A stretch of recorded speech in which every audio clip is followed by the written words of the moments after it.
Hello, and welcome to Simple Blind Luck. I am Blind Luck, and I'll be your guide dog on our little adventure. Now, today we're going to do another installment of Blind Etiquette. And the first thing is really, this series is just to kind of help people to both learn and gain some information, but it can also be helpful because with the right information, you could potentially avoid offending somebody and catching a cane upside the head, neck, and upper torso. So I kind of feel it's my duty to try to help and inform. And speaking of catching a cane, you may be familiar with, you see blind people walking around, they have canes. Well, there are actually several different styles. You have a straight cane, there's a folding cane, which is probably one of the most popular, and you have a telescopic cane, which I prefer just because it collapses down so small. And just to give you a little example, this is my telescopic cane. And as you can see, it collapses down relatively small. You can, pretty much throw it in a pocket and take off. Now, it's kind of neat. When I first went to the place to get training, when I first became blind, I had a mobility instructor in there that got really upset with me a lot. And I want to pass on some information to keep maybe any of you from getting in trouble with the wrong people. I kept referring to this as a stick because I'm a simple country boy and that's pretty much what it is. Do not under any circumstances refer to it as a stick. People tend to get really upset. This is a mobility cane and obviously not used to help you walk as far as support you, but it is really amazing how much information you can gather from this.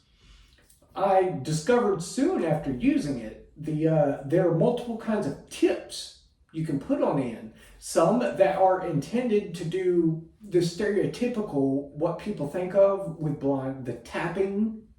This, I use a roller tip.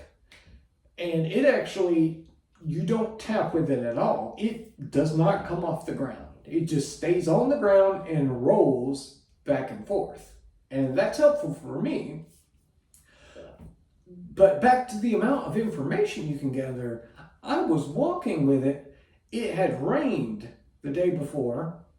And I was actually able to determine with the cane where puddles of standing water were and where it was clear, no water to walk.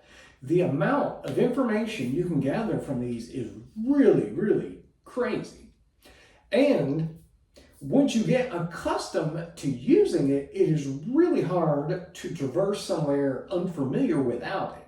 And the best way to describe it is, if I don't have this and I'm walking somewhere unfamiliar, I feel blind, which I know might sound a little stupid, but that's the best way to explain it. Now, the other thing I was going to go over today for blind etiquette actually has to do with dogs. And I know people are really familiar, and I want to set this straight because I've spoken with some other blind people that have dogs, and apparently it's a little annoying to some of them, which I can understand. Now, everybody tends to call any blind person they see with a dog with a harness on a seeing eye dog, and that's really, most of the time, that's incorrect. There is an organization called the Seeing Eye, and they do train dogs for blind people. Now, it's kind of the kind of thing, like this is one particular company that does this. Not all dogs are seeing eye dogs. Only dogs that come from that particular organization are. So to put this, I'm a car guy, so I'll put this in car terms. Every Trans Am is a Pontiac, but not every Pontiac is a Trans Am. That is the same vein. They're normally called, they're just guide dogs. Now, every seeing eye dog is a guide dog, but not every guide dog is a seeing eye dog. It is solely the dogs that have been trained and come from that organization. It's just, they, I guess, have gotten really big and the name is proliferated to where everybody just uses it.